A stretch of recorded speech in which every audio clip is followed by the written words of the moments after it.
좋으신 하나님 감사합니다. 이 시간에도 또 부족한 자를 세워주셨사오니 마음의 생각과 뜻과 모든 것을 주장하셔서 정말 하나님의 마음만을 증거하며 하늘에 있는 것을 정말 땅의 것으로, 하늘의 것을 그대로 하늘의 것으로 표현할 수 있도록 그렇게 정말 종에게 지혜와 지식과 명철을 허락하여 주시옵소서. 성령이 함께 하셔서 듣는 모든 이가 하나님의 말씀에 살아있는 것을 경험하게 도와주시고 또 진리가 진리되어지는 그 역사를 경험하는 놀라운 그 역사가 있게 도와주시옵소서. 오늘도 주님이 함께 하시고 멀리서나 또 여러 가지 모양으로 말씀을 듣는 심령들을 복을 주시고 그들 동일한 은혜가 넘치게 도와주시옵소서. 예수 이름으로 축복하고 기도했습니다. 아멘. 자, 오늘은 요한복음 9장입니다.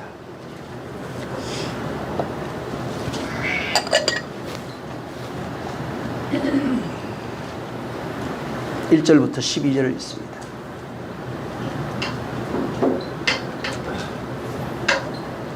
자, 시작. 예수께서 길 가실 때에 날 때부터 소경된 사람을 보신지라. 제자들이 물어 가로되 라비어, 이 사람이 소경으로 난 것이 네 죄로 인함이오니까? 자기 오니까 그 부모 오니까? 예수께서 대답하시되 이 사람이나 그 부모가 죄를 범한 것이 아니라 그에게서 하나님의 하시는 일을 나타내고자 하심이니라. 때가 아직 낮음에 나를 보내신 이의 일을 우리가 하여야 하리라. 밤이 오리니 그때는 아무도 일할 수 없느니라.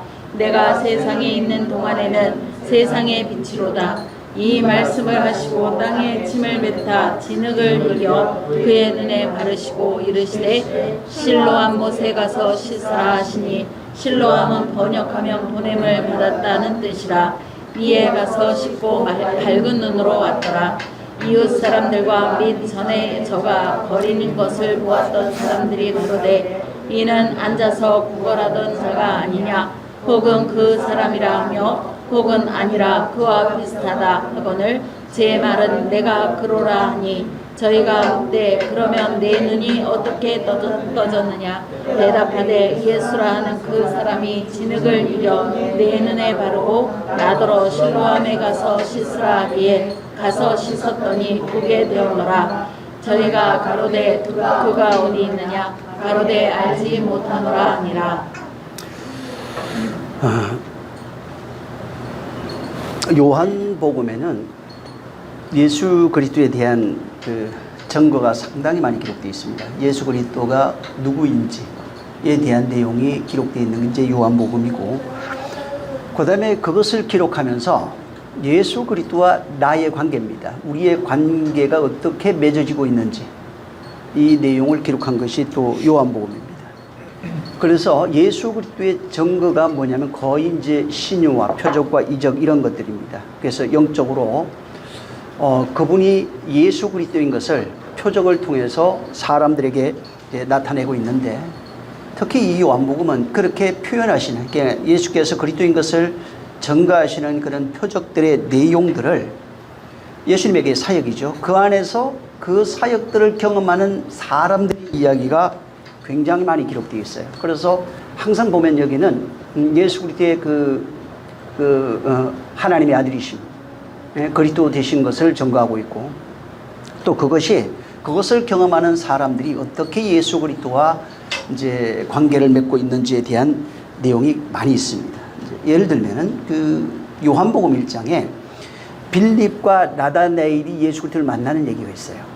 2장에 가면은 그 가나 혼인잔치에 예수님이 그 어머니하고 가서 그 혼인잔치에서 그 일꾼들과 만나서 경험되어지는 내용이 기록되어 있고, 3장에 가면은 니고데모에 관한 이야기가 있습니다. 4장에는 이제 우리가 잘 아는 수가성 그 여인이죠. 그거에 대한 얘기가 있고, 5장에 가면 38년 된 그 병자가 베데스다 연못에서 주님을 만나는 이야기입니다.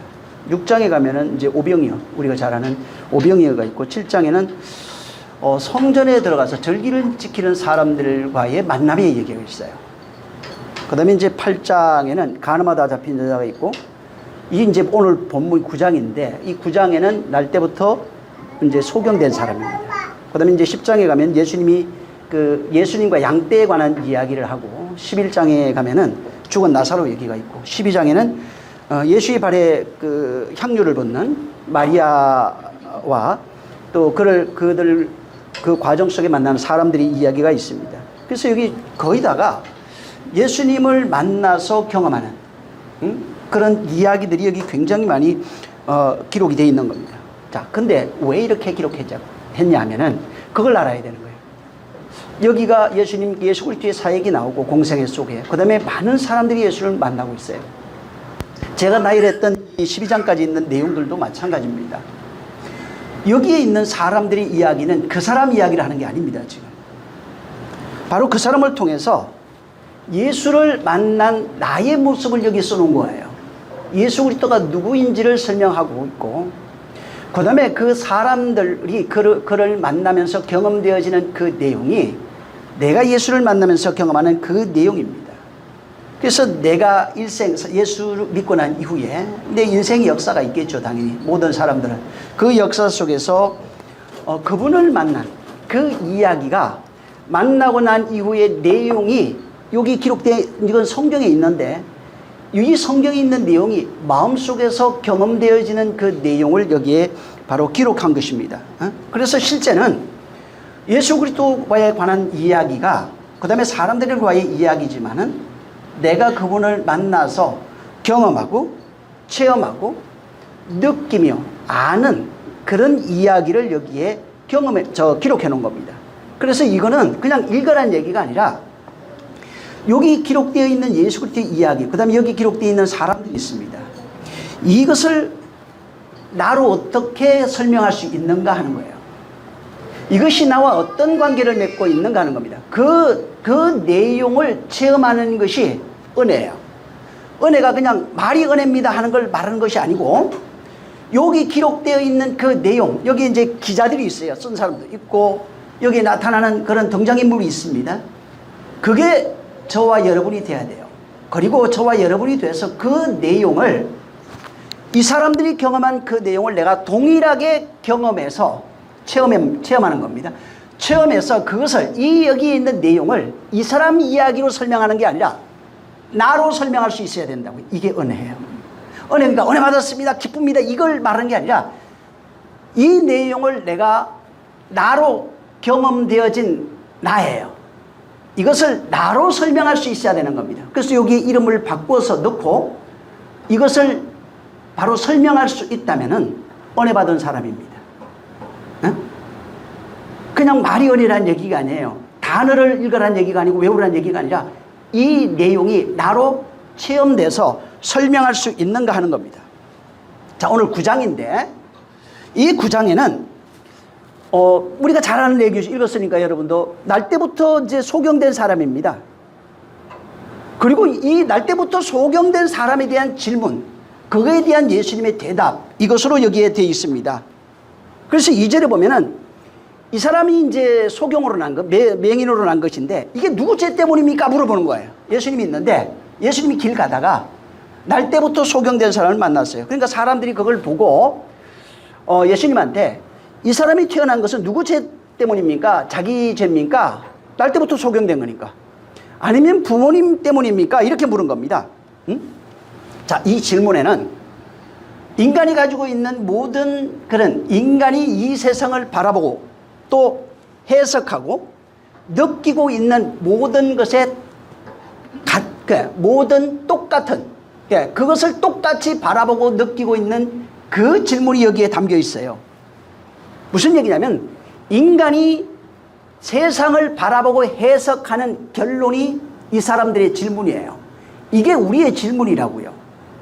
예를 들어서 당시 이제 유대인들 우리 이제 병자를 봅니다. 이제 맹인이죠. 여기도 마찬가지. 여기로 이제 얘기를 한다면은 맹인을 보는 그 시각이 뭐냐면은 율법 아래 있던 이들의 날 때부터 맹인된 시각은 어떤 도덕적 죄의 결과라고 생각한 거예요. 근데 이걸 단정을 못 지었던 이유가 태어나서 그랬다면은 이 사람의 죄라고 얘기를 했어요.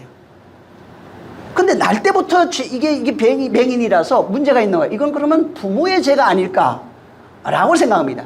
왜 그러냐면 구약에 있는 그 자기들이 성경을 보면서 자기들이 내린 결론이 뭐냐면 모든 병은 죄의 결과로 온다고 그랬어요. 사망도 마찬가지입니다. 모든 사망도 죄의 결과로 오는 겁니다. 그래서 지금 여기 질문이 똑같은 거예요. 이 사람들이 본 율법을 가지고 하나님이 주신 율법을 봤어요. 그리고 그것으로 내린 결론은 모든 저주가 죄의 결과로 온다는 겁니다. 여긴 맹인으로 지금 얘기했지만은 맹인부터 해서 모든 그 병의 원인이 죄로 온다는 겁니다. 자, 오늘날로 지금 해석을 하자면 예를 들어서 자, 오늘날 교회에 나오잖아요. 수많은 사람들이 교회 다닙니다. 응? 그리고 이제 신앙생활 하면서 인생을 살아가는 거예요. 근데 살다 보니까 건강이 안 좋아져요. 건강 문제 오잖아요. 병 들고요. 재정 문제 옵니다. 돈 문제 계속 걸립니다. 사람 문제 옵니다. 계속 관계가 어려워지고 부딪히고 어떤 이런 어려움이 와요. 인생사 이 땅에서 육체로 태어나서 살아가면서 끊임없이 반복되는 여러 가지 어려운 위기나 이런 것들이 옵니다. 자, 이때 올 때 오늘날 기독교인들이 뭐라고 생각하죠? 뭐라고 생각하냐면 혹시 내가 하나님 앞에 어떤 죄를 짓지 않았을까? 뭐 잘못한 게 없을까? 내가 알기로는 99%는 이렇게 생각할 거예요. 그래서 어떤 문제가 생겼어요. 응?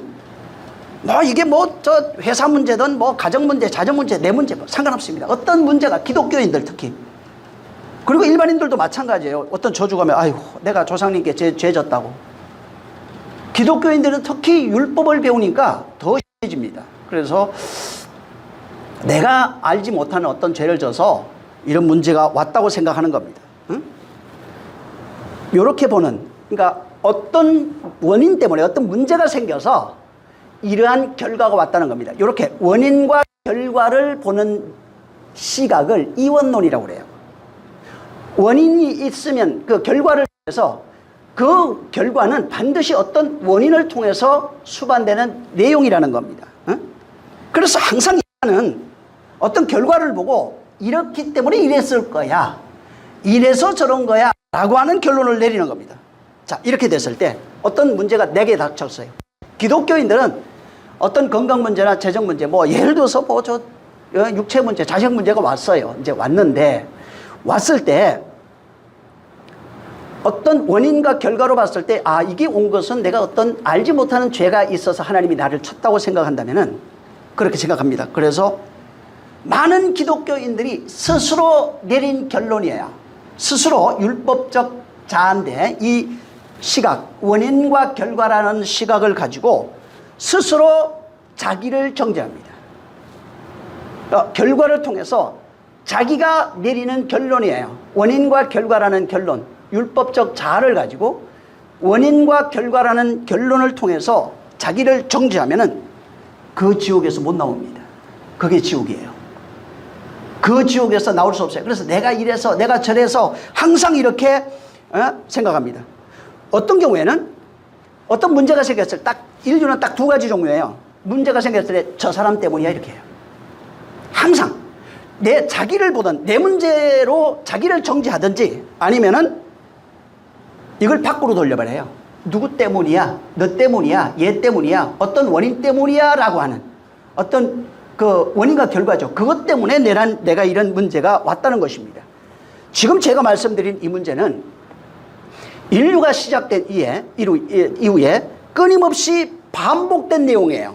이건 고대 시대 그 유대인 사회, 이스라엘 사회도 마찬가지였고 오늘날도 똑같은 내용입니다. 율법 아래 있는 모든 인간은 율법 아래 있다고 그랬죠. 이방인은 양심이라고 하는 율법 아래, 유대인들은 바로 하나님이 주신 십계명 아래, 그 율법 아래 있어요. 오늘날 교회도 마찬가지입니다. 하나님이 주신 율법과 예수의 율법이 강화되어 있어요. 그리고 거기 안에서 결과를 보고 원인을 찾아내는데 끊임없이 나 아니면 타인이라고 하는 겁니다. 그래서 항상 자기를 비교해요. 이것 때문에 이렇게 왔고 저것 때문에 이렇게 왔다는 것입니다. 그래서 아까도 얘기한 것처럼 자기를 정죄하든지 다른 사람을 원망하는 겁니다. 응? 항상 누구 때문에, 나 때문에, 뭐 때문에라고 하는 원인을 계속 찾는 겁니다. 찾아내서 그것으로 말미암아 어떤 문제를 해결하려고 하는 거예요. 그래서 거기에 갇혀 있다 보니까 나 때문이라고 생각하는 사람 자기를 용서할 수 없어요. 자기가 미워요. 누구 때문이라고 할 때 상대방을 지정했을 때는 그 사람을 용서할 수 없어요. 이것이 무의식 속에 발생하는 그런 이원론입니다. 이러다 보니까 자기를 용서하지 못하는 자가 하나님을 용서 못합니다. 하나님은 원망해요. 다른 사람을 용서할 수 없는 이가 하나님을 용서할 수 없어요. 끊임없이 하나님은 원망합니다. 왜 저 사람을 만나게 했어? 왜 이 사람을 만나게 했어? 왜 내게 이런 생각을 주셔서? 끊임없이 하나님을 원망하게 돼 있어요. 여러분, 저 복음이 뭐죠? 은혜와 진리라고 그러죠. 복음은 은혜와 진리인데, 복음은 우리에게 자유를 준다고 그랬어요. 자유를 주고 안식을 주고 평안을 주고 또 은혜를 주고 감사를 주고 우리를 회복시키고 우리를 평안하게 만들고 성숙하게 만들고, 다 여러분이 생각하는 모든 것들이 복음 안에 담겨 있는 그런 내용이에요. 그게 복음의 진리의 능력이에요. 사랑하게 만들고 산자를 만들고 모든 것을 감당할 수 있는 능력을 만들고, 이게 복음이에요. 근데 이게 복음인데 실제는 원인과 결과라고 하는 이원론에 있는 사람은 이 복음의 진리가 없어요. 자유가 없다고요. 앞에서 목사님이나 교회 와서는 자유가 있습니다 말했는데 실제는 자유가 없다고요. 자기 자신을 들으면 기쁨이 없어요. 기뻐하는 척 하는 거예요. 그냥 자유한 척 하는 것 뿐이에요.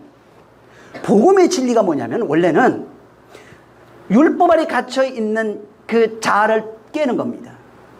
율법 아래 수고하고 있는 모든 이의 멍에를 벗겨버리는 거예요.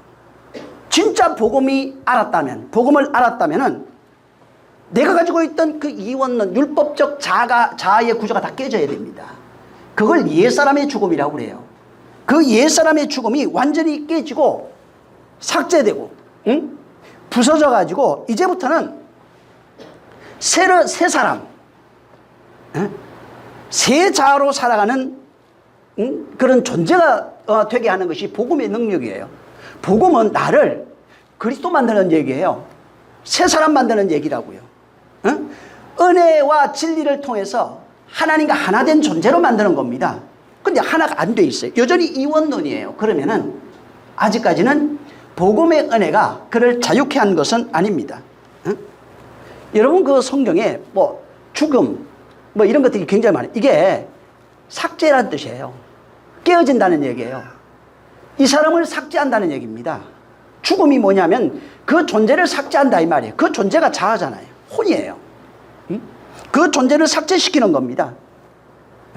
왜 삭제시키는 거예요? 새롭게 만들려고. 왜 죽이는 거예요? 다시 살리시려고 하는 겁니다. 그래서 죽음이라고 하는 단어는 거의가 항상 같이 있는 것이 뭐냐면 생명입니다. 그래서 생명을 경험하려면은 기독교가 가장 많이 얘기하는 게 생명이에요. 근데 이 생명은 자꾸 이렇게 하사받는 것처럼 상장받는 것처럼 생각하면 안 됩니다. 새롭게 낳는 거예요. 지어지는 거라고요. 죽지 아니하면 생명이 없는 겁니다. 그래서 온전한 신앙생활이 뭐냐면 자아의 죽음이라고요. 그걸 자아의 깨짐이라고도 하고 죽음이라고 그러기도 하고 없어짐이라고도 하고 자기가 깨어지는 그런 경험이 없으면 안 되는 거예요. 그래서 죽음이라고 하는 게 생명을 가졌어요. 그러면 죽음을 경험한 사람이에요.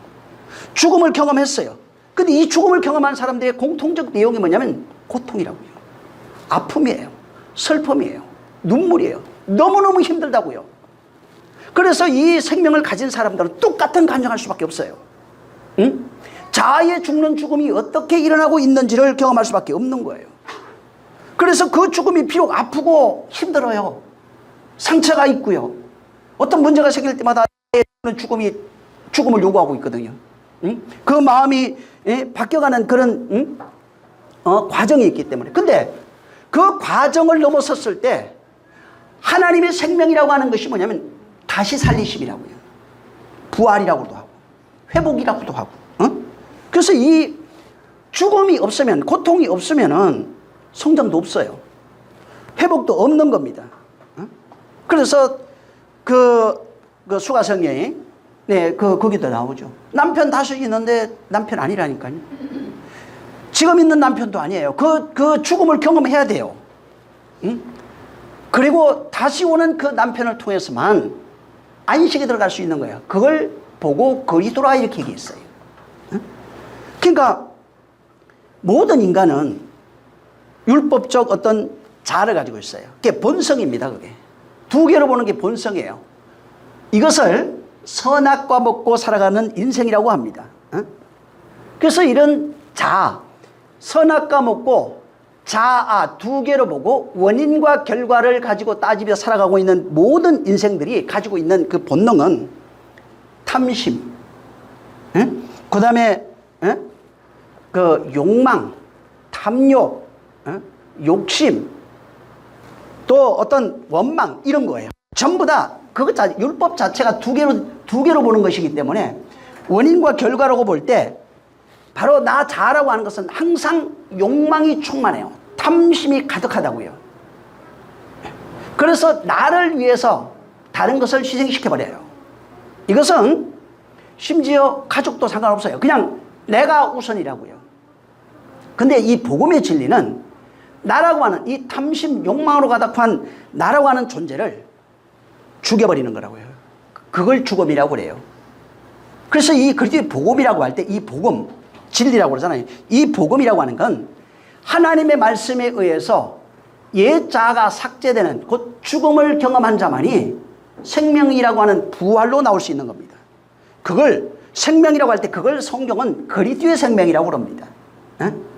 그래서 옛 자아가 죽지 아니하면은 새 자아는 없습니다. 그리스도의 생명으로 부활한 자가 되면 비로소 자유해요. 모든 것에서 자유해요. 그런 자만이 주를 위해서 일할 수 있어요. 정말 육신을 내놓을 수 있고요.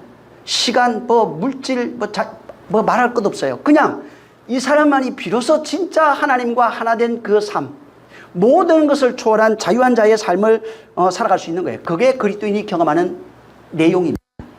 생명의 내용이라고요. 그게 생명된 자가 되면은 자유할 수 있어요. 생명된 자가 되면은 세상에서 부딪혀 오는 건 죽을 때까지 있는 거예요. 그거는 오지 않는 게 하나님 이것이 오지 않게 하시고 안 올 수가 없어요. 죽으면 돼요. 그러면 육신이 살아있는 동안에는 항상 이 지금 아까 했던 인간의 그 모든 문제 있죠. 생로병사에서 병사로 말미암아 일어나는 모든 문제, 인간관계부터의 모든 문제가 끊임없이 반복됩니다. 그 과정에서 내가 죽느냐 죽지 못하느냐 죽어서 다시 부활하느냐 그 내용을 담고 있는 거예요. 그게 복음의 내용이에요. 그래서 진리를 아는 사람은 자기가 죽고 부활한 사람이에요. 자기가 죽었다는 게 육체가 아닙니다. 자아예요. 옛사람이 죽어야 돼요. 그래야 새 사람으로 나올 수 있는 겁니다. 그래서 인간이라고 하는 존재가 항상 아까도 얘기한 것처럼 두 개로 보고 두 개로 판단하고 두 개로 살아가는 겁니다. 그러니까 보는 눈도 두 개예요. 세상을 바라보는 거 두 개입니다. 사람을 보는 거 두 개입니다. 가정생활, 직장생활, 부부생활 모든 거 두 개예요. 여기서 못 벗어나요. 그냥 말만 하면 나중에 그냥 지금은 여러분들 아마 판단될 거예요. 말하는 것을 딱 들어봐도 이 사람이 어디에 속해 있는지를 알 수 있어요. 왜? 율법적 자아를 가지고 있는 사람은 이걸 초월할 수가 없어요. 자기가 아무리 숨기려고 숨길 수가 없어요. 아예. 에? 방법이 없어요. 그건 그냥 말하면 나와요. 언행에서 그냥 나와요. 그게. 그래서 그거 보면은 이 사람 아직 그 율법 아래에 있구나. 응? 그래서 항상 두 개로 봅니다. 두 개로 보고 두 개로 생각하고 두 개로 판단하고 두 개로 결론을 내려요. 그래서 원인과 결과로 자기를 판단하든 남을 판단하든 그렇게 되게 돼 있는 겁니다. 자, 왜 이 얘기를 하냐면 여러분 이 본문에 지금 맹인이 이렇게 왔는데 나면서부터 맹인 됐답니다. 그리고 이제 예수님이 있는데 물어봐요. 이 사람이 지금 그 맹인된 것이 누구의 죄 때문입니까? 이게 이원론이에요. 두 개로 보고 하나님 앞에 두 개로 묻는 거예요, 항상. 응? 그래서 두 개로 보는 겁니다. 원인과 결과라고 하는 것. 그러니까 맹인이라고 하는 결과는 여기 이 사람이 있어요, 지금. 있는데 그 원인이 어디로부터 온 것이냐 하는 겁니다. 오늘날 이 문제는 신학적 문제도 상당히 포함되어 있고요. 도덕적 문제도 여기에 결부되어 있어요. 그래서 어떤 사람은 이걸 도덕적으로 풀고 어떤 사람은 이걸 신학적으로 풀어요. 응? 이건 신학적인 그런 게 아니에요. 응? 윤례와 지금 도덕을 우리에게 말하고 싶은 것이 아니에요. 응? 지금 내가 어떤 틀을 가지고 이것을 보고 이해하고 있는가. 문제예요. 여긴 맹인이 나왔지만 병도 마찬가지입니다. 병이 됐든 뭐 물질이 됐든 어떤 문제가 됐든 이걸 뭘로 보느냐 하는 겁니다. 응? 그래서 내가 항상 이 두 개로 보는 사람은 어떤 것을 봤을 때 어떤 병을 봤어요. 나는 병이 안 걸렸어. 그러면 자기가 비유 우위에 있어요. 아, 나는 신령한 사람. 어떤 문제가 생겼는데 그걸 보고 나는 그 문제가 없어요. 그러면 나는 신령한 사람, 저 사람은 병든 사람. 요 문제가 여기 있는 거예요, 지금. 이 사람들이 저 병자를 보면서 자기를 비교 우위에 두고 나는 죄 안 져서 건강한 사람인데 저 사람은 죄를 졌기 때문에 지금 병이라고 하는 결과가 왔는데 원인을 알고 싶은 거예요. 응? 저 사람의 죄 때문입니까? 아니면은 다른 사람의 죄 때문입니까? 그래서 자꾸 어떤 책임을 전가하는 겁니다. 책임을 묻고 그에게 책임을 전가하고 싶은 것이 인간의 본성이에요. 그래서 그것을 지금 주님에게 묻는 겁니다. 여러분, 두 개로 보고 두 개로 해석하는 이것은 아까도 얘기한 것처럼 율법적 자아 아래에 있는 율법 아래 속해 있는 그 자아예요. 그 아래서 살아가고 있는 인생들의 그런 모습이에요. 그래서 이 율법적 자아 아래에 있으면 끊임없이 그 자아에 이끌리는데 아까 얘기했지만 이 자아가 성경에는 욕망, 탐심, 더러움 뭐 별거 다 써놨어요. 자, 그러면 욕심이라고 하고 욕망이라고 할 때 이 사람은 여기 지금 이 본문에 맹인이라고 이 사람이 죄가 누구 죄입니까? 이렇게 물어보잖아요. 그 말하는 그 순간 나는 여전히 두 개로 보고 있는 욕망 아래 속해 있다고 하는 사실을 점거해버린 거예요. 욕망 아래에 있는 사람은 항상 자기의 욕망 아래서 두 개로 보게 돼 있고 그것을 의의 기준으로 삼는 거예요. 그래서 나는 의인, 나는 훌륭한 사람, 나는 죄 없는 사람, 나는 거룩한 사람. 하나님이 내게 복을 주셔서 간증하는 사람들 굉장히 많잖아요.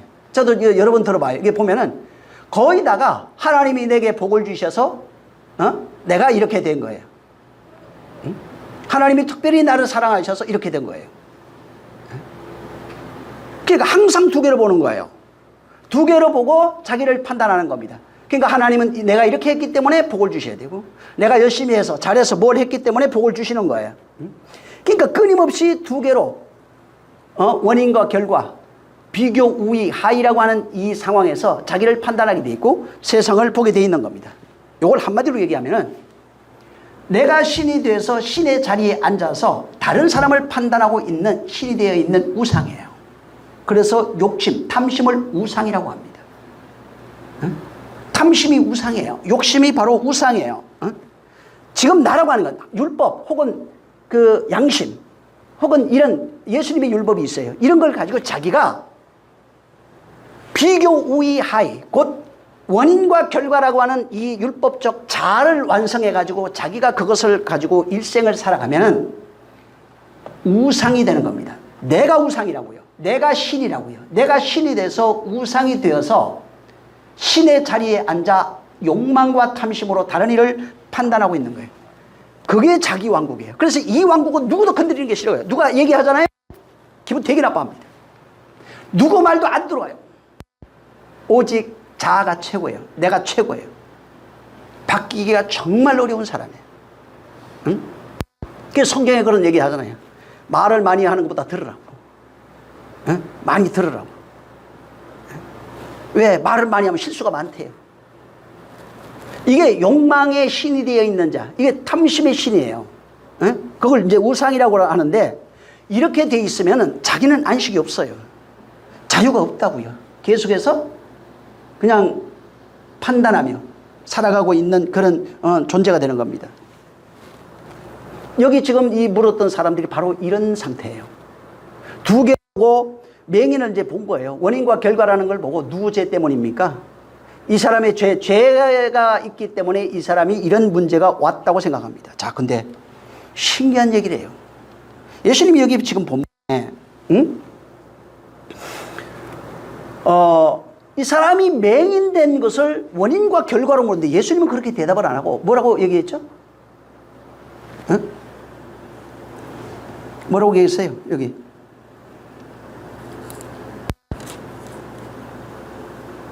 삼절이 보세요. 시작.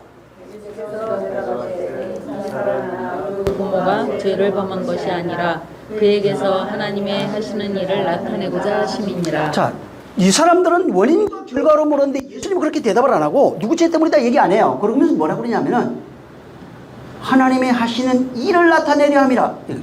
이게 무슨 말이에요? 그리고 여러분이 나중에 이거 끝까지 읽어보세요.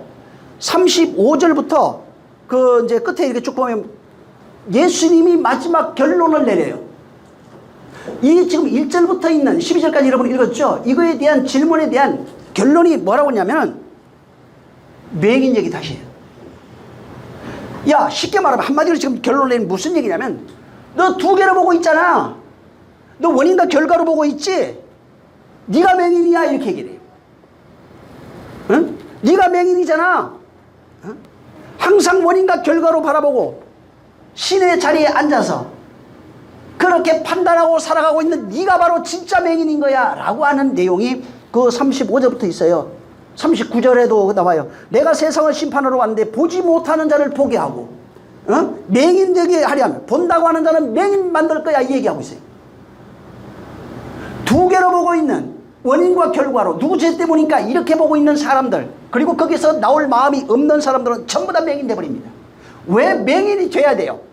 자기가 맹인인 것을 알아야 다시 맹인이 눈을 뜰 수 있기 때문에 예수님이 이 얘기를 하는 거예요. 네가 진짜 맹인이잖아. 이걸 네가 깨달아야 돼. 응? 네가 맹인이었으면은 죄가 없는데 본다고 하니까 죄가 있잖아 라고 얘기해 주는 거예요. 응? 자기가 본다고 생각하고 보는 개념이 그러니까 눈이 아니라고요 지금 이거. 응? 보는 개념이 그 얘기가 아니에요. 그래서 나중에 들어가면 이것도 호라오 막 이런 게 나와요. 무슨 얘기냐면 성령으로 진짜로 볼 수 있는 내용이 있어야 돼요.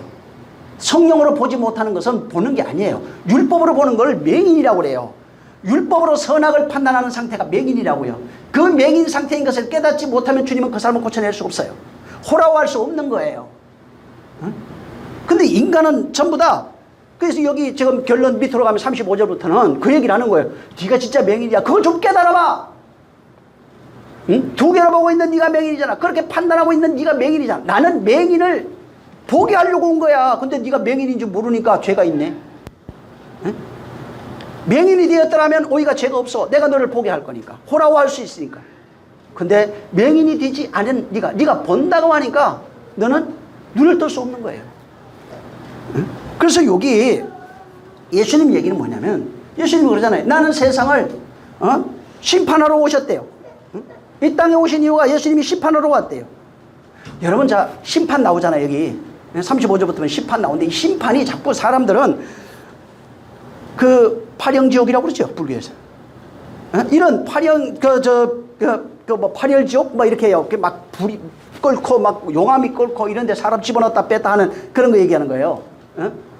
파열지옥 그러죠. 그게. 자, 근데 예수 안 믿는 사람도 그렇고 예수 믿는 사람도 똑같아요. 이 지옥이라고 하는 심판을 어떻게 생각하면 그런 용암이 막 끓는데 이런데 사람을 집어넣어가지고 고통을 주는 그 사람의 죄, 그 자기 죄에 대한 대가를 형벌로 받는 장소를 지옥이라고 그러고 여기 들어가기 전에 죄에 대한 그 가부를 판단하는 것을 심판이라고 생각합니다. 자, 그럼 성경에 이제 심판이 나옵니다.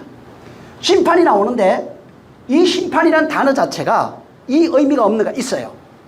심판이라는 단어 자체는 이 의미가 있는 거 맞아요. 왜? 세상에 있는 심판이라는 단어를 써가지고 하나님이 심판한다. 그 심판의 결과가 죽음이 있어요. 그 다음에 부활이 있어요. 성경에 나오는 하나님의 심판은 반드시 죽음과 부활을 동반합니다. 그래서 하나님의 심판이 의롭다고 하는 이유가 죽음이 있고 부활이 있어요. 근데 세상 심판은 죽음은 있는데 뭐가 없냐면 부활이 없어요. 그래서 이 단어를 들어가 보면 심판이라는 단어가 크리마라고 하는 단어예요. 이 단어는 원래 비판, 판결, 정죄 이런 거예요. 여기 지금 마태복음 7장 2절에 너희가 비판하는 그 비판으로 너희 비판을 받을 것이요 그 헤아리는 헤아림으로 너희가 헤아림을 받을 것이다 이렇게 얘기했어요. 여기 나오는 여기 비판 나오죠. 요게 크리마예요. 나중에 사도행전 24장 25절에 거기에도 그 바울이 의와 절제와 장차오는 심판을 강론하니 벨릭스가 두려워하여 대답하되 지금은 가라. 내가 텀이 있으면 너를 부리려 하는 내용이 있어요. 로마서 3장 8절도 그들은 정죄받을 것이다 할 때 이 단어를 지금 크리마라는 단어를 썼는데 전부 다 비판, 판결, 뭐 심판, 정죄 뭐 이런 식으로 요걸 해놨어요. 요 단어를 쓰면서 지금 한 거예요. 예를 들어서 이 벨릭스가 사도행전 24장 25절 같은 데는 장차 오는 심판에 대해서 바울이 설교한 겁니다. 이걸 듣다가 너무너무 두려운 거예요. 너무 무서워가지고 야 지금은 안 될 것 같아. 너 좀 돌아가라 해가지고 돌려보는 내용이에요. 자, 보통 어떻게 생각하죠? 이걸 읽으면은 바울이 복음을 전하는데 벨릭스가 복음을 안 받았어? 그러면은 이 벨릭스는 뭐가 되죠? 안 받았으니까 벨릭스는 심판을 받는다. 그런 생각을 하죠. 그래서 심판받고 지옥 간다. 불신자들 보통 그러잖아요. 복음을 전했는데 그거 안 받았어요. 이거 똑같은 내용이 여기 지금 사도행전 24장 25절에 기록되어 있는 거예요. 안 받으니까 이 사람은 그러면은 복음을 안 받았으니까 믿지 않는 자는 심판을 받았고 하는 요한복음 3장 18절 그 이하로 있는 내용이 있죠.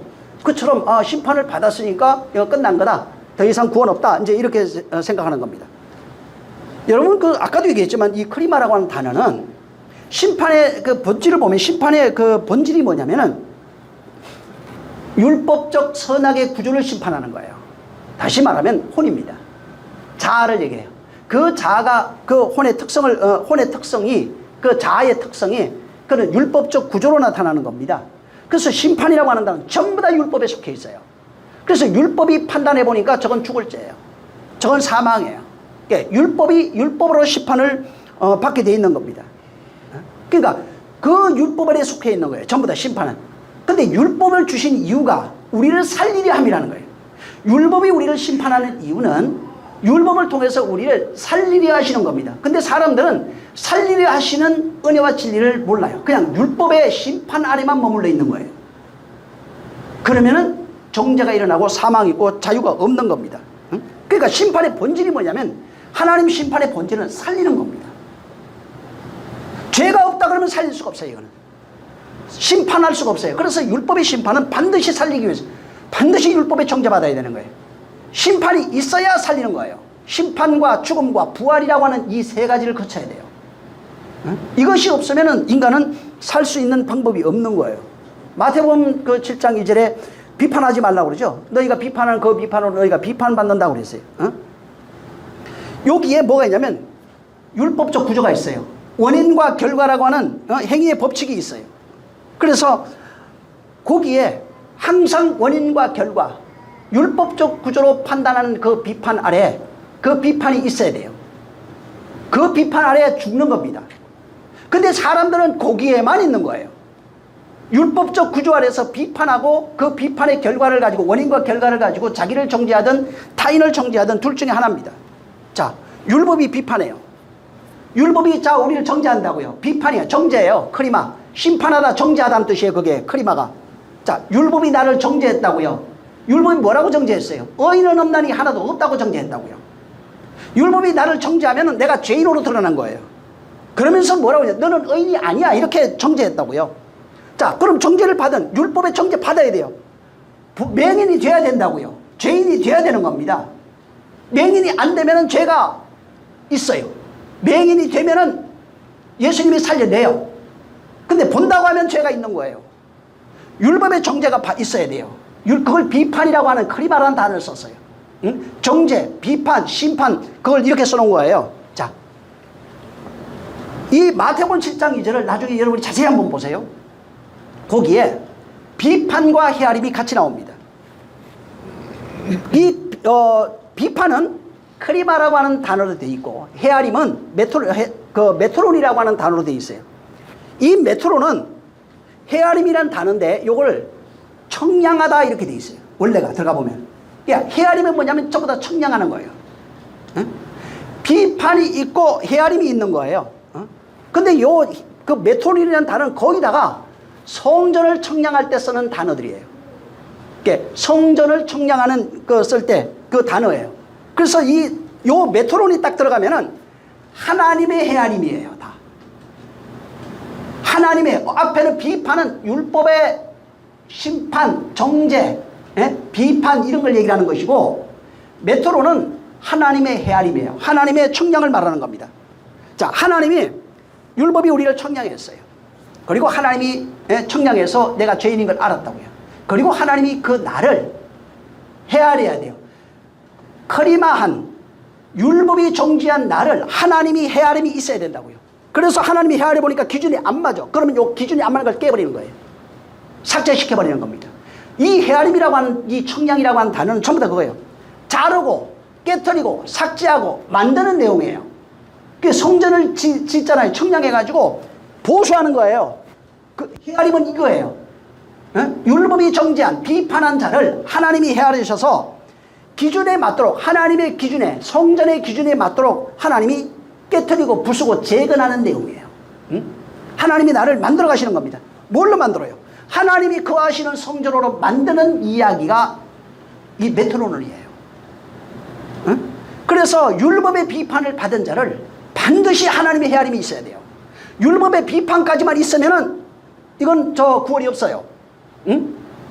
그러면 그 율법의 헤아림, 그 비판은 정죄로 그냥 끝나는 거예요. 거기 머무르는 거예요. 왜 정죄한 거예요? 성경에 나와 있어요. 죄인을 끌어다가 예수께로 옮기는 내용이 비판이에요. 율법이 우리를 정죄한 이유가 정죄받은 내가 죄인입니다 하면 어디로 끌고 가냐면은 율법이 나를 예수께로 끌고 간다고요. 거기 안에 가니까 은혜와 진리가 있는 거예요. 그리고 거기 앞에서 나를 청량해가지고 하나님이 거하시는 성전으로 만들어가는 내용이 메트론이에요. 그래서 메트론은 청량해서 성전을 만들어가는 내용이 그 안에 포함되어 있는 겁니다. 자, 하나님이 우리를 심판한다고 그러잖아요. 그게 크리마입니다. 하나님이 우리를 심판했어요. 뭘로 심판했냐면 너는 죄인이라고 심판했어요. 그걸 여기는 마태복음 7장에 비판으로 해석해 놓은 거예요. 자, 비판, 우리가 비판, 그 율법적, 인간이 가지고 있는 전부 다 크리마예요. 율법적 그 비판이에요. 두 개로 보고 판단하는 그 비판이에요. 자, 그 비판이 있으면은 내가 맹인이 돼야 돼요. 내가 보지 못하고 있네요. 내가 벙어리래요. 듣지 못하고 있네요. 내가 말하지 못하고 있네요. 내가 죄인이네요. 이걸 하나님의 비판, 크리마를 통해서 자기를 발견해야 되는 겁니다. 그리고 그것을 발견하면 하나님이 나를 말씀으로 헤아리기 시작하는데 그걸 청량이라고 그래요. 그걸 메트론이라고 그래요. 하나님이 나를 청량하셔서 당신이 거하시는 성전을 만들어가는 내용을 구원이라고 그래요. 거기에 은혜와 진리가 있는 거예요. 그게 우리에게 주어지는 그 바로 구원이에요. 그래서 이 크리마라고 하는 이것은 율법에 의해서 정죄받은 거예요. 예수님이 근데 율법을 완성하러 왔는데 나는 너를 안 정죄할 거야 이렇게 얘기해요. 바로 이 크리마는 진리가 왔을 때만 비로소 드러나요. 율법이 나를 정죄하고 있다는 사실을 그때 비로소 안다고요. 율법이 정죄하고 있어도 정죄하고 있는지 자체를 모르고 있는 거예요. 죄가 죄인지를 몰랐다고 바울이 얘기하잖아요. 그거예요. 진리가 오니까 죄가 죄인지를 깨닫게 되는 거예요. 아, 이게 율법이 나를 정죄했네. 내가 죄인이었네. 알아버린 거예요. 그리고 그 앞에 오니까 그분이, 그래서 인간의 공로가 없어요. 그가 와서 내가 죄인인 걸 깨닫고 비로소 그 앞에 서니까 그가 은혜와 진리로 나를 만들어 가시는 겁니다. 그래서 여기 본문으로 얘기하면은 이 크레마, 하나님의 심판, 비판이라고 하는데 이 비판이 있으니까 비로소 뭘 깨닫냐면 내가 맹인인 것을 깨닫는 거예요. 맹인이면은 심판하러 왔는데 그게 맹인인 것을 아는 거예요. 그러면 내가 구원할 수 있어요. 근데 맹인인 사실을 모르면은 구원할 수 없는 거예요. 오히려 죄가 되는 겁니다. 그래서 하나님의 크레마, 곧 비판이, 심판, 정죄 이렇게 돼. 그 율법의 정죄가 있으면 내가 맹인인 걸 깨닫는 거예요. 다른 말로 내가 죄인인 것을 깨닫는 거예요. 죄인인 걸 깨닫으면 비로소 하나님이 그를 메트론 하는 겁니다. 헤아림. 헤아림이 있어야 성전으로 지어져 가는 겁니다. 그게 마태복음 7장 2절에 담겨있는 내용이에요. 그래서 성전으로 지어져 가는 우리, 바울이 그걸 깨닫고 얘기했죠. 그래서 성경은 이 두 가지 내용을 하나님의 심판과 하나님의 구원이라고 해요. 하나님의 심판이 없으면, 그걸 모르면은 구원도 없는 거예요. 내가 무슨 죄졌어? 나 죄전 적도 없는데 율법 아래 있지 않는 거예요. 양심도 없는 거예요, 이 사람은. 예? 그런데 그렇게 되면 하나님의 헤아림이라고 하는 진리는 절대로 경험될 수 없는 겁니다. 사람들은 내가 보고 있는 게 있어요. 자아를 통해서 보고 있는 것이 이게 진리로 봐요. 전에 저 미국에서 어떤 그 학자, 그 정신학자들이죠. 이 사람들이 그 연구한 게 있어요. 똑같은 걸 보여줘요, 사람들한테. 그리고 좀 시간이 지나서 그걸 설명하라니까 다 틀려요. 근데 이 사람은 그걸 그대로 받아들였어요. 자기가 생각하고 믿고 싶은 대로, 생각하고 싶은 대로 다 받아들이는 거예요. 그게 인지의 자각하는 능력인데, 이게 이 받아들이는 그 능력이 사람마다 다른 거예요. 자기의 생각, 형편, 환경에 따라서 똑같은 것을 보고 받아들이는데 다 다른 거예요. 자기는 그렇게 기억해요. 맞다니까? 자기가 믿고 싶은 대로 믿고 받아들이고 싶은 대로 받아들이는 게 기억의 오류라고 그러더라고요. 그게 보니까 기억의 오류는 자기가 믿고 싶은 대로. 그래서 똑같은 일을 경험하는데 둘이 얘기하고 막 얘기하면 전혀 다른 내용을 얘기를 하고 있는 거예요. 왜? 기억의 오류. 난 내가 보고 싶은 대로, 내가 듣고 싶은 대로 그걸 보고 들었기 때문에 그런 게 일어나는 겁니다. 그래서 그 기준으로 보면은 이 세상에는 자기 마음에 드는 한 명도 없어요. 내 자신도 내 마음에 안 든다고요. 근데 그걸 가지고 다른 사람을 판단한다? 그 원인과 결과로 본다? 이건 불가능한 얘기입니다. 그래서 이 세상에 선한 것이 단 한 가지도 없어요. 근데 내가 맹인인 것을 알면 어떻게 되냐면 하나님이 호라호하게 하는데 그 성령으로 보게 해요. 이건 뭐냐면 하나님이 보여주시는 대로 보게 되는데 이것은 오류가 있어요. 모든 사람이 같아져요. 내가 보고 싶은 대로 보고 듣고 싶은 대로 듣는 것은 오류가 너무 많아요. 근데 하나님이 보여준 그 내용, 들려주는 그 내용은 오류가 없어요. 똑같은 거예요. 그래서 내가 맹인인 줄 모르면은 하나님이 헤아림이 전혀 그에게 나타나지 않습니다. 하나님이 그를 청량할 수가 없어요. 그래서 내가 신이 되어 있는 나라고 하는 것이 자아입니다. 보고 싶은 대로, 듣고 싶은 대로, 말하고 싶은 대로, 지멋대로 하는 게 그게 신이에요. 거기에는 전혀 하나님의 역사가 없어요. 바로 그것이 나라고요. 율법에 속해서 두 개로 보고 판단하며 살아가고 있는 그것이 나예요. 이 사람은 선악과 먹고 있고, 선악과 먹고 율법의 구조 아래 속해서 욕망의 신, 욕망의 주인으로 살아가고 있는 사람이에요. 그러니까 자기가 신이 되어 있는 사람은 남 얘기 절대 안 들어요. 아예 들을 생각도 없어요. 왜 그러냐면 내가 신이 되어 있는 나 자신의 욕망을 만족시켜야 되기 때문에 그 자리에서 내려올 마음도 없고 자기 자신을 유지해야 돼요. 그거를 유지해야 되니까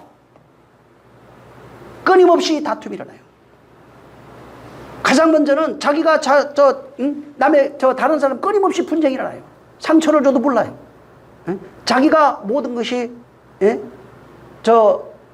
모든 것의 근원이 되거든요. 자아의 주체고 신이고 주인이고, 그러니까 내가 정죄하고 내가 심판하고 내가 용서하고 내가 다 하는 거예요. 전부 다. 무슨 나중에 여러분 마귀 들어가 봐요. 들어가 보면은 어떻게 되냐면 너라고 나와요. 너. 네가 마귀라고요. 그래서 예수님이 그 제자들 나와요. 가룟 유다도 나오고요. 그거 한번 읽어보시면은 그 다음에 그 베드로 읽어보세요. 이런 요게 마귀야 이렇게. 이게 사단이야. 이게 원수야 다. 응?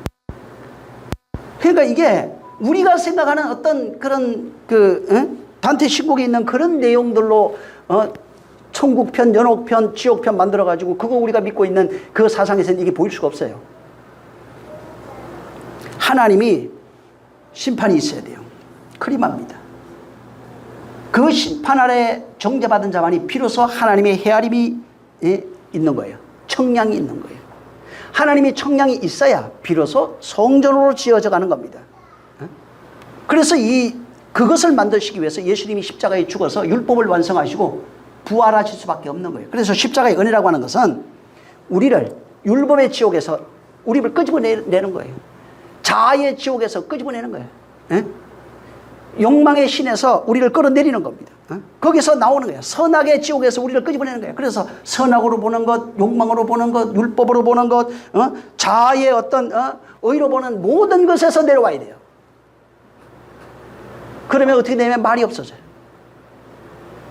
내가 할 수 있는 말이 없어요. 세상의 말은 아무것도 아니라고요. 하늘의 말은 그런 것이 없다고요. 그래서 실제 자기 욕망, 율법, 선과 악, 원인과 결과를 보고 있는 그 자기 욕망 안에 갇혀 있으면은 항상 자기를 의롭게 봐요. 자기 의의 기준이 돼요. 내가 모든 것의 기준이에요. 판단의 모든 것이 기준이에요. 다른 사람 여기 안 맞으면은 끊임없이 분쟁이 일어나요. 그걸 이 본문에는 맹인이라고 그래요. 응? 또 그 맹인을 보면서 원인과 결과를 보고 있는 그 사람들을 예수님은 맹인이라고 그래요. 성경의 맹인이라는 게 뭐냐면 진리의 빛을 보지 못하는 자를 맹인이라고 그래요. 하늘의 것을 보고 듣고 말하지 못하는 자를 전부 다 맹인이요, 벙어리요, 기머거리라고 얘기합니다. 문제는 뭐냐면 진리를 봐야 되거든요. 하늘의 것을 들어야 되거든요. 그것을 말할 수 있어야 되는 거예요. 쉽게 말해서 참 신앙이 뭐냐면 보이지 않는 것을 보는 것이 참 신앙이에요. 이 세상 보는 것을 말하는 것이 아니라 보는 것을 말하는 것이 아니라 보이지 않는 그것을 보는 것이 참 신앙이에요. 듣는 것 세상의 소리가 아닙니다. 듣는 것을 이 세상에 듣는 것을 말하는 것이 아니라 들리지 않는 것을 듣는 것이 참 신앙이에요. 믿는 것 세상에 있는 믿음이 아니에요. 내가 이 세상에 믿는 것을 믿는 것이 아니고 세상에 있는 믿음을 가지는 것이 진정한 믿음이에요. 이게 우리의 신앙이에요. 그 신앙생활이 하늘의 것을 듣고 보고 말하고 경험하고 그것으로 살아가는 것이 우리의 신앙생활의 현실이라고요. 교회 와서 어떤 예배를 참석하고 뭐 성경 읽고 기도하고 이런 부분이 아니에요. 맹인된 자는 뭐냐면 전부 다 율법 보고 있는 거예요. 세상 것 보고 있는 거예요. 세상 것으로 판단하고 하늘의 것을 전혀 보지 못하는 것을 말하고 있는 거예요. 그래서 네가 본다고 하니 너는 죄인. 나는 맹인된 자를 눈뜨게 하러 온 거예요. 그래서 봉사 고치는 자에게 굉장히 있는 겁니다. 응? 그러니까 근데 재미있는 거는 9장에 24절 한번 보세요. 응? 이게 주님이 원하시는 건 이 모습이에요. 24절 시작. 저희가 소경되었던 사람을 두 번째 불러 이르되 너는 영광을 하나님께 돌리라. 우리는 저 사람이 죄인인지. 25절.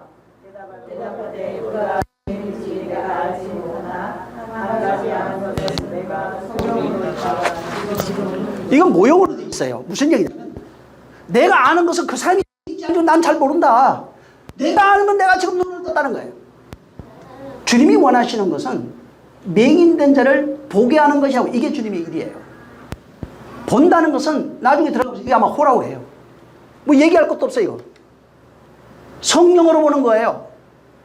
하늘의 것을 봐야 되는 거예요. 그게 보는 거예요. 보다. 그래서 나중에 보다도 들어가면 그 위로 가면 분별로 나와요. 하늘의 것을 분별할 수 있는 능력. 성령으로 볼 수 있는 그 능력이에요. 주님이 원하는 것은 하늘의 것을 지금 사람들이 보는 거 아니에요. 주님이 보여주고 싶은 그것을 보는 자가 바로 눈뜬 사람이라고요. 내가 보고 싶은 대로 보는 것은 맹인이에요. 하나님이 보여주는 대로 보는 자가 바로 눈이 뜬 사람이에요. 자, 이제 여기 다시 우리 이 본문을 봐야 되니까 주님이 지금 물었죠. 이 사람들이 물었죠. 그가 맹인된 게 누구 죄입니까? 부모 죄입니까? 저 사람 죄입니까? 아니야, 그런 게 아니고 이것은 바로 그를 통해서 하나님이 하시는 일을 나타내고자 합니다. 하시는 일이 아까 여러분 읽었던 24절 25절이에요. 하나님이 하시는 일이 보지 못하는 자를 보게 하는 겁니다. 듣지 못하는 자를 듣게 하는 거예요. 말하지 못하는 자를 말하게 하는 것이 하나님의 일이에요. 사람들은 인과율이라고 하는 원인과 결과를 보고 그것을 판단하고 있는데 하나님은 그것이 아니라 너희가 전부 다 맹인이야. 이 사실을 깨달아야 돼. 본다고 하면은 죄가 있는 거예요. 못 보고 있는 거야. 그래서 내가 온 것은 보지 못하는 자. 뭘 못 본다는 거예요? 세상 아닙니다. 하늘의 것을 보지 못하는 자, 진리를 보지 못하는 자, 이런 거예요 다. 아버지의 뜻을 보지 못하는 그에게 하나님의 일을 나타내고자 하시는 거라는 겁니다. 내가 온 이유가 그거예요. 하나님의 일을 하려고 온 거야. 하나님의 일을 보지 못하는 자를 보게 하고 듣지 못하는 자를 듣게 하고 말하지 못하는 자를 말하게 하기 위해서 내가 왔다는 것입니다. 곧 이 세상에 있는 율법, 선악의 구조 아래 갇혀 있는 사람들에게 그를 통해서 하나님이 일을 나타내게 하려고 하는 거야. 그것은 듣게 하는 거야. 보게 하는 거야. 말하게 하는 거야. 아, 우리 다 보고 있는데 그럼 죄인이야. 너는 보지 못하는데 본다고 하니 네가 죄인이라는 거예요. 응? 그래서 이게 나중에 여기 보면은 그에게서 하나님이 하시는 일을 나타내고자 하심이라 할 때 이 단어도 나중에 한번 들어가 보세요. 응? 만약에 이걸 직역하면 어떻게 되냐면 그 안에서 그 하나님의 그 일을 드러내기 위하여 이렇게 돼 있어요. 그러니까 그 안에서 하나님의 그 일이에요. 그 안에서 명인이겠죠. 그게. 어떤 사람, 우리죠. 우리 율법 아래 갇혀 있는 우리인데 우리에게서 그 하나님의 그 일을 나타내시는 것이 그분의 일이에요. 그래서 이게 나타나다 이 단어도 들어가 보면은 파네로스라고 하는 단어인데 이게 계시하다, 뭐 나타내다, 보여주다 그거예요. 계시 들어가면 그러잖아요. 계시라고 할 때는 하늘에 있는 것이 땅으로 계시된 거예요. 나타나다 이것도 마찬가지입니다. 전부 다 하늘에 있는 것이 나타난 것들이고 보여주는 것도 마찬가지입니다. 그래서 요것도 또 이게 들어가 보면 이게 파네로스라고 하는 단어에서 이제 유리하는데 그 파네로스는 어떤 뜻이냐면 감춰져 있거나 알려지지 않은 것을 명백하게 보여지게 하다. 눈에 보이게 혹은 나타나게 하다 이런 뜻을 가지고 있어요. 그래서 요 두 단어가 이제 관련되어 있는 단어가 그 파네로스나 그 파네로 이 단어들은 전부 다 빛 혹은 뭐 계시 이런 걸로 관련되어 있어요. 그래서 이게 그 동사형도 들어가면 그 뭐 파이노, 그 파이노이아 뭐 이렇게 성교도 있는데 뭐 그런 건데 빛이다 이런 거예요. 그 파이노가 이거 빛이다 뭐 빛나다 이런 겁니다. 보통 이 헬라어로 그 이제 이것도 마찬가지인데 명사형이 그 빛을 들어가면 포스입니다. 포스로 이제 돼 있는데 그 이 포스는 이제 그 아까 얘기했던 파네로스, 파네로 이런 것들하고 연관이 돼 있고 파이노하고 연관이 돼 있는데 전부 다 하나님의 빛, 하나님의 비추는 것, 하나님의 계시하는 것 이런 거예요. 그런 빛이 딱 포스가 나오면 어떤 내용이 들어가 있냐면 전부 다 생명의 빛, 뭐 진리의 빛, 혹은 그 생명 그 자체 이런 걸로 나타나 있어요. 그래서 빛이 빛이다 할 때 하나님의 빛에 비쳤다. 그러면 하나님의 그 생명의 빛이 비친 거예요. 그 비친 상태가 생명이 있을 때는 뭐 전부 다 구원, 평안, 뭐 행복, 안식 뭐 이런 식으로 나가요. 그러니까 하나님의 빛이 비치면 구원이에요. 빛을 보는 것이 구원이에요. 그래서 고린도후서 4장 4절인데 그 보면은 세상 신이 그리스도의 영광의 빛이 비치는 것을 막는다고 그랬죠. 세상 신이 여러분이에요. 옛사람이라고요, 그게. 그게 끊임없이 방해해요. 그리스도의 영광의 빛이 귀신 이런 게 아니라고요, 그거는. 우리 안에서 세상 신이 나라고요. 세상 신으로 살고 있는 내가 하나님의 말씀이 들어오는데 그것을 믿지 못하도록, 비치지 못하도록 관심도 없으니까 관심도 없게 만들고 재미도 없게 만들고 뭐 이거 자우지간 이쪽 이런 영광이 비치지 못하게 하는 그 일에 옛사람이 신으로 있는 그 존재가 그것을 방해한다는 거예요. 그러면 영광의 빛이 그에게 비치지 않겠죠? 그래서 이 포스 들어가는 이 빛, 뭐 생명, 뭐 이런 것들이 보면은 마태복음 4장에 16절에 보면은 흑암에 앉은 백성이 큰 빛을 보았고, 그들이 그 사망과 땅과 그늘에 앉은 자들이 빛이 비쳤도다 할 때 그 빛이에요. 그러니까 이 빛이 비치면 전부 다 흑암에서 빛으로, 어둠에서 뭐 빛으로 이런 거예요. 생명 전부 다. 요한복음 2장 11절에 그 보면 가나에서 행하여 그의 영광을 나타내심에 제자들이 그를 믿더라 할 때 여기도 마찬가지고. 나중에 한번 찾아보시기 바랍니다. 요한복음 3장 19절, 20절, 21절 이런 데도 보면은 그 빛이 세상에 왔으며 또 빛보다 어둠을 더 사랑하고 악을 행하는 자들마다 빛을 미워하고 진리를 따르는 자는 빛으로 오나니 하는 여기 이 전부 다 그거예요. 그래서 빛이 오면은 전부 다 생명이 비치고 있는 것, 그 다음에 뭐 안식이 있는 것, 평안이 있는 것, 뭐 구원 이런 것들하고 관련이 돼 있어요. 요한일서 3장 5절에도 마찬가지. 우리 죄를 없애려고 나타나실 때 나타나다 할 때 이것도 마찬가지예요. 예? 이 단어도 저 포스, 또 그 다음에 저 뭐야, 그 파이노 뭐 이런 것들, 그 다음에 저 파네로스, 파네로 뭐 이런 것들하고 전부 다 관련되어 있는 단어들이에요. 들어가 보면 다 연결 이렇게 돼 있으니까 뭐 참고로 한번 여러분이 찾아보시기 바랍니다. 자, 여기 본문에 맹인을 보고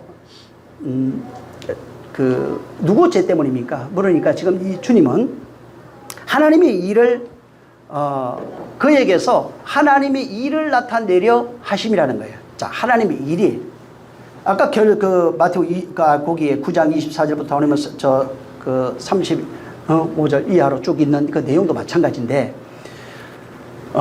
하나님의 일이 뭐냐면은 아까도 얘기한 것처럼 맹인된 자를 보게 하는 겁니다. 무슨 얘기냐면 보지 못하는 자를 보게 하고 듣지 못하는 자를 듣게 하고 말하지 못하는 자를 말하게 하는 것이 바로 하나님의 일이에요. 이게 뭘 얘기하냐면 아까 얘기했죠. 성경은 나를 기록했다고. 너 맹인이잖아 얘기하는 거예요. 너 기모거리잖아. 너 말하지 못하는 벙어리잖아. 이걸 깨달아야 돼요. 아닌데요 그러면 안 돼요. 그러면 죄인이에요. 여기는 지금 맹인으로 설명해 놨지만은 너희가 율법 아래에 있는 모든 인간은 보지 못하는 자다. 율법 아래에 있는 모든 인간은 듣지 못하는 자고 율법 아래에 있는 모든 인간은 바로 말하지 못하는 자예요. 맹인으로 이미 태어났다고요. 기모거리로 태어나 있고 그 다음에 저 벙어리로 그냥 태어나 있는 거예요. 내가 온 것은 그렇게 태어난 너희들을 보게 하고 듣게 하고 말하게 하려 한다는 것입니다. 그래서 본다는 게 나중에 얘기했죠. 호라오 막 이런 게 나와요. 듣는 것은 이 땅의 것을 듣는 게 아니에요. 진리를, 너희가 내 말을 들으매 그러잖아요. 전부 다 하늘에 있는 진리를 얘기를 하고 있는 거예요. 그래서 이 땅에 속한 것이 아니라 하늘의 것을 비추고 들려주고 보여주는 내용이에요. 쉽게 말하면 율법 아래 죄인으로 태어난 그 인간을 듣게 하고 보게 하고 말하게 해서 의인 만드는 얘기입니다. 응? 자, 듣고 보고 말하면 누구하고 같아요? 그리스도하고 똑같아져 버리는 거예요. 내가 너를 그리스도 만들겠다 이 말이에요. 얼마든지 성전 만들겠다 이 말이고 하나님이 거하시는 집 만들겠다는 겁니다. 나와 하나 된 자로 만들겠다는 겁니다. 구원받는 자로 만들겠다는 겁니다. 그래서 그런 상황을 저 율법에 태어난 그런 상황을 뭐라고 설명하면 야, 너 허감에 앉아 있잖아. 너 어둠이잖아. 너 사망이잖아. 너 벙어리잖아. 기머거리잖아. 맹인이잖아. 계속 이 얘기를 하고 있는 거예요. 그래서 이 성경을 야, 네가 너의 존재라고 하는 것은 율법 아래 있어. 율법의 노예 생활하고 있는 거야. 그걸 사망이라고 그래. 그 상태가 뭔 줄 알아? 선악을 보고 판단하고 살아가고 있는 선악과 복은 인생들의 모습이다. 선악을 먹으니까 무슨 과일 먹었다는 얘기가 아니에요. 율법 아래 선악으로 살아가고 있는 그 상태를 선악 까먹었다고 얘기한 거예요. 응? 그래서 선악으로 살아가고 있는 상태, 그 율법 아래 태어난 모든 존재가 그렇게 태어났다는 겁니다. 왜? 왜 죄인으로 태어났어요? 죄인 나오면 의인 반드시 나와요. 죄인 나올 땐 너 의인 만들려고 그래. 그 다음에 어둠, 흑암 그러잖아요. 흑암 나올 땐 뭐가 반드시 나와요? 빛이 나와요. 흑암에서 빛으로. 어둠이라고 하는, 네가 어둠이잖아. 너를 빛으로 만들 거야. 그게.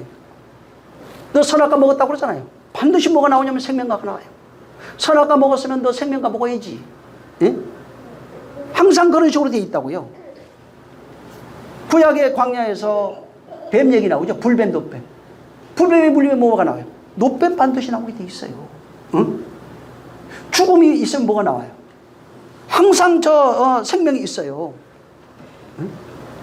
죽음이 있으면 반드시 부활 같이 나와요. 응? 그래서 이게 우리 율법적 자아라고 그러잖아요. 욕망의 자아라고 그러잖아요. 왜 이 얘기 하는 거예요? 율법의 신으로 산다고 그러잖아요. 우상 들어가 보면 다 그런 거예요. 자, 우상 들어가 뭐가 나오는 거예요? 율법적 자아. 율법을 담고 세상 율법적 자아를 담고 있는 혼이 그릇이에요.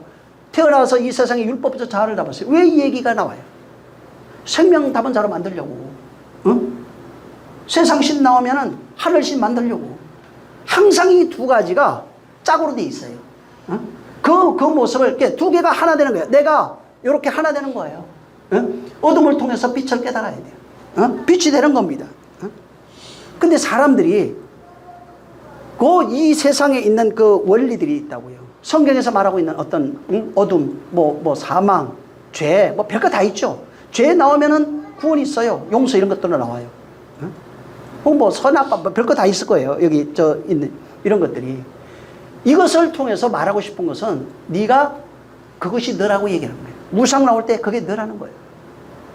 그 신의 자리에 앉아서 사람을 지배하고 다스리고 노예로 부리고 있는 그런 내용을 말하고 있는 겁니다.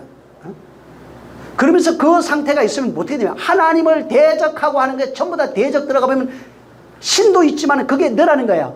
우리예요. 너희가 하나님을 대적하고 그래. 율법의 신으로 살고 있는 자가 하나님을 대적하고 있는 상태를 신이라고 하고 우상이라고 하고.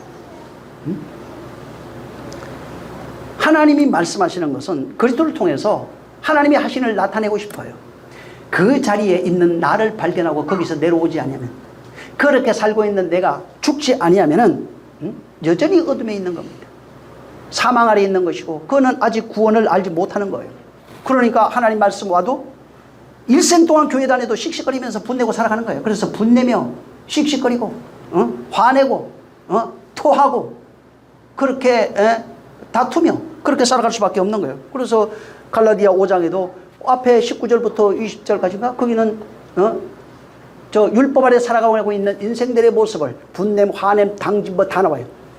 1절, 2절에 성령의 열매 해가지고 하나님의 말씀으로 살아가고 있는 존재, 완전히 그 율법 아래 있는 존재와 생명된 존재의 삶이 두 개로 딱 구별해놨어요. 그렇게 그건 내가 만들어가지고 내가 이렇게 사랑해야지. 형제님 사랑합니다. 아무 소용 없어요. 그건 쇼예요, 그냥. 사랑된 자란 얘기예요. 하나님의 사랑이 된 자, 기쁨이 된 자들이에요, 다. 국률이 된 자들이에요. 자비가 된 자들이에요. 원래 신앙생활은 나라고 하는 존재가 안 죽으면 신앙생활 못합니다. 섬기는 게 아니에요. 섬기는 것도 들어가면은 우리가 생각하는 그런 섬김이 아니라고요. 신앙생활은 내가 죽고 하나님으로 사는 거예요. 옛자가 죽고 새자로 사는 거예요. 옛사람 죽고 새사람으로 사는 걸 말해요. 그래서 진짜 신앙, 믿음의 시작이 뭐냐면은 죽음으로 시작하는 겁니다. 그래서 이 그리스도와 하나 되어 너희가 죽었고, 안 죽은 사람은 신앙생활 할 수가 없어요. 교회 다녀도 신앙생활 하는 게 아니에요. 안 죽은 사람 딱 표시 나잖아요. 얘기만 해봐도 알잖아요. 죽었는지, 죽어가고 있는 거는 돼요. 죽어가는 거예요, 우리는. 처음부터 그냥, 팍 죽어, 팍 살아면 좋겠는데 그게 안 되는 거예요. 믿음의 시작은 죽는 것부터입니다. 그리고 부활로 나오는 거예요. 어디에서? 이 세상이라고 하는 무덤에서 여러분이 부활로 나오는 거예요. 만들어져 가지고. 모형이에요, 그냥. 그래서 진짜 죽어야 진짜 생명을 가질 수 있어요. 나중에 죽는 거, 그건 죽는 게 아니에요. 여러분, 육체가 죽는 거는 죽는 게 아니라고요. 하나님은 육체 죽는 걸 죽는 걸로 인정 안 해요. 옛사람 자아의 죽음이 진짜 죽음이에요. 그 죽음만. 근데 그 죽음은 내가 절제하고 면백해서 되는 게 아니고 안 죽어요, 그거는. 그건 진리로밖에 안 죽는 거예요. 그래서 성경은 그리스도와 하나 되어 죽는 거라고 얘기했고 그걸 침례라고 얘기해요.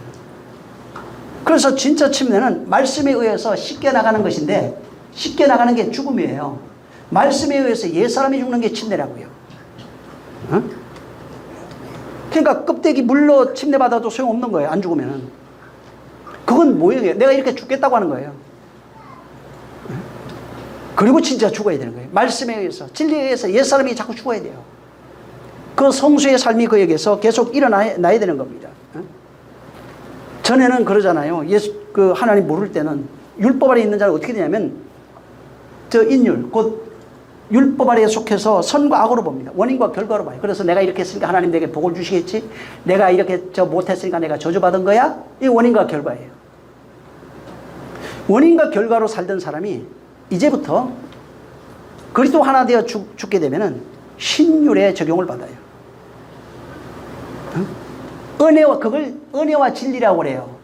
원인과 결과는 율법 아래 속해서 끊임없이 인간이 결정한 인과율이잖아요. 응? 그래서 인간이 선악을 원인과 판단해서 원인과 결과로 보고 살아가고 있는 그런 존재예요. 죽음은 거기서 나오는 거예요. 신유는 은혜와 진리밖에 없어요. 여기는 내가 잘해서 뭐 복 받고 이거 없어요. 응? 그러면 열심히 하는 거 아무도 소용없냐? 아니라고요.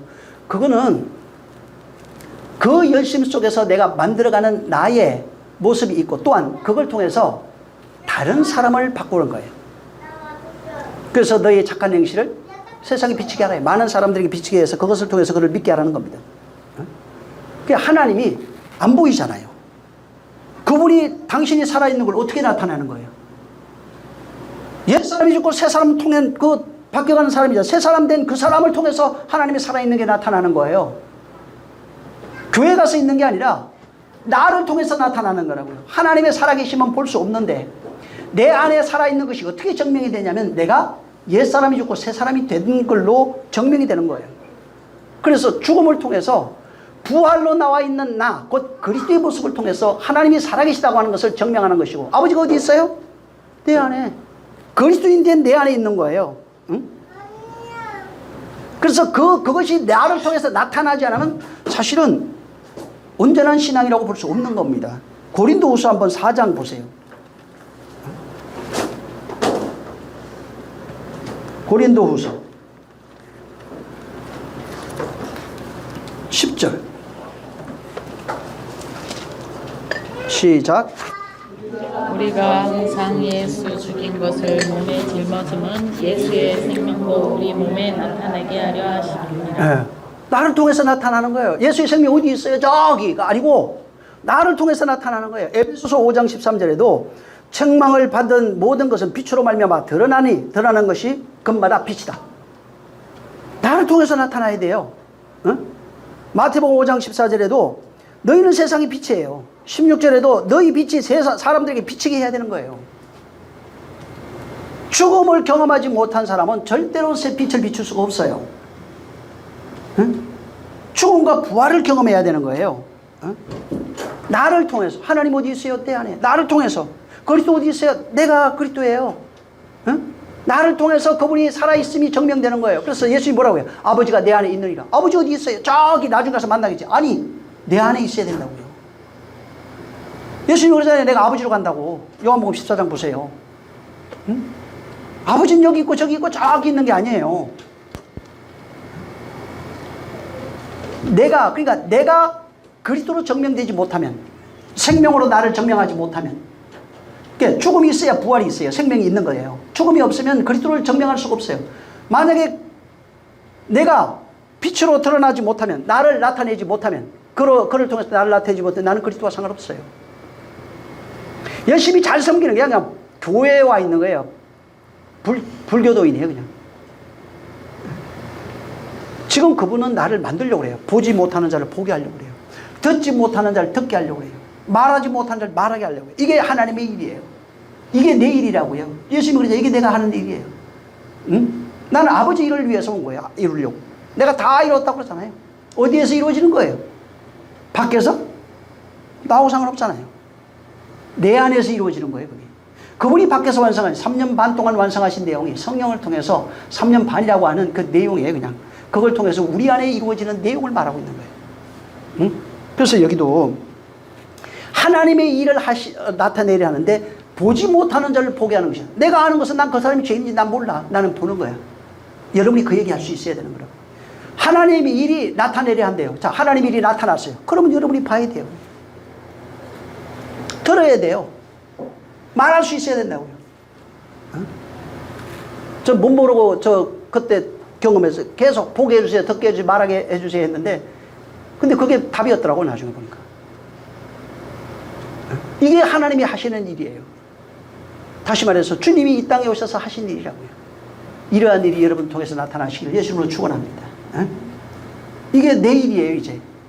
내가 그 일을 하는 거예요. 많은 사람들에게 그분은 같잖아요. 내가 이제 성령으로 그 일을 하는 거예요. 보지 못하는 자를 보게 하는 거예요. 듣지 못하는 자를 듣게. 그게 구제라고 그래요. 말하지 못하는 자를 말하게 해주는 거예요. 흘려주는 거예요. 그래서 너를 통해서 강물이 내 강으로 흘러가요. 나예요 그게. 이게 안 되면은 그냥 열심히 섬겨서 내가 잘 섬겼으니까 복 받고, 내가 교회 지냈으니까 복 받고. 교회 지어도 구원 못 받는 사람 많습니다. 그러니까 또 이거 안 져도 되겠다, 이제 평안이다, 이 생각하는 얘기가 아니에요. 응? 진짜 교회는 내 안에 먼저 지어야 돼요. 다 교회 지어야 된다고요. 내가 짓고 모이는 성도를 위해서 교회 지세요. 응? 그럼 더 많은 사람들을 너로 인하여 구원받게 할 수 있잖아요. 비치게 할 수 있잖아요. 하면 돼요. 응? 근데 자기는 지을 생각 하나도 없네. 보이는 거 어떤 거 의식만 자꾸 드러내려고 그래요. 그 돈 있으면 놔줘, 그냥. 내가 쓰게. 그런 거 하지 마요. 나 만드세요. 제발. 자기 좀 성전으로 좀 만드세요. 예수님 그러잖아요. 보이는 거 헐어버리라고. 내가 이를 위해서 왔다고. 자기 성전 만드세요. 그래서 나를 통해서 빛이 좀 드러나게. 생명이 좀 드러나게. 예? 강물이 좀 흘러가게. 그래서 물도 들어가면 전부 다 하늘로 다 연결이 돼요. 예? 나중에 지난주 얘기했죠. 침을 뱉었잖아요. 이게 뭐예요? 얘기했잖아요. 진흙에. 여러분 창세기 1장에 있는 내용이에요.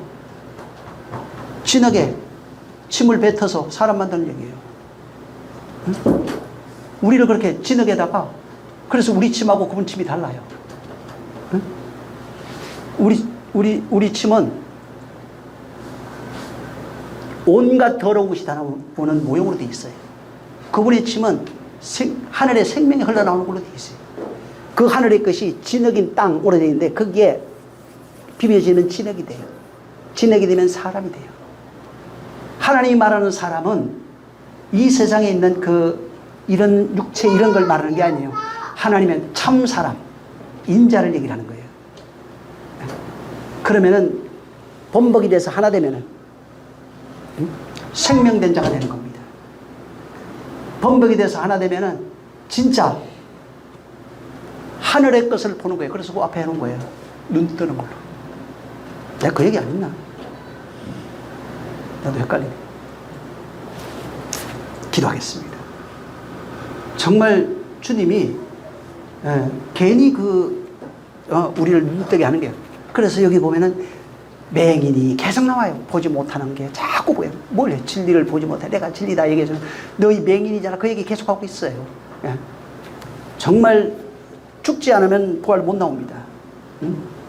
율법은 나를 죽이는 거예요. 반드시 죽어야 돼요. 그래서 예수님과 같이 죽는 거예요. 이와 같은 역사가 있도록 하나님이 하시는 일이 내게 나타나게 해주세요. 내 가정, 내 아이들 많죠? 내 이웃 형제들 많습니다. 세상 얼마나 많이 있습니까? 죽으면 끝인데 예? 그 일이 나타나게 해주세요. 기도하겠습니다. 좋으신 하나님 감사합니다.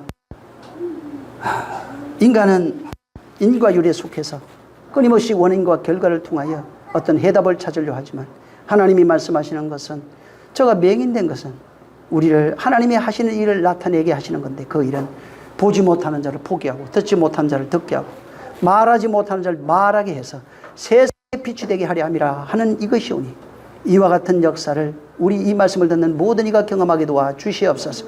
성령이 함께 하셔서 정말 하나님이 하시는 그 일을 매 순간 경험함으로 세상의 것을 다 초월하고 육신의 것, 세상의 것, 욕심에 속하여 이 세상의 것을 자랑하며 거기에 매여 살지 않게 도와 주시옵소서. 주님이 함께 하시길 원하며 예수님으로 축복하고 기도했습니다. 아멘.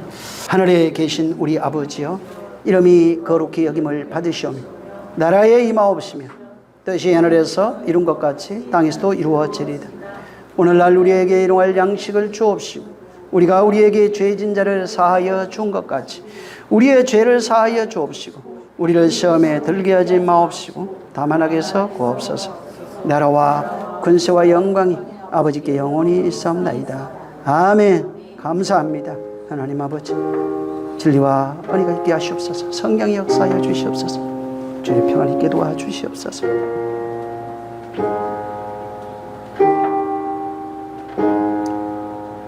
우리 모든 영광 하나님께 드립니다. 수고 많이 하셨습니다.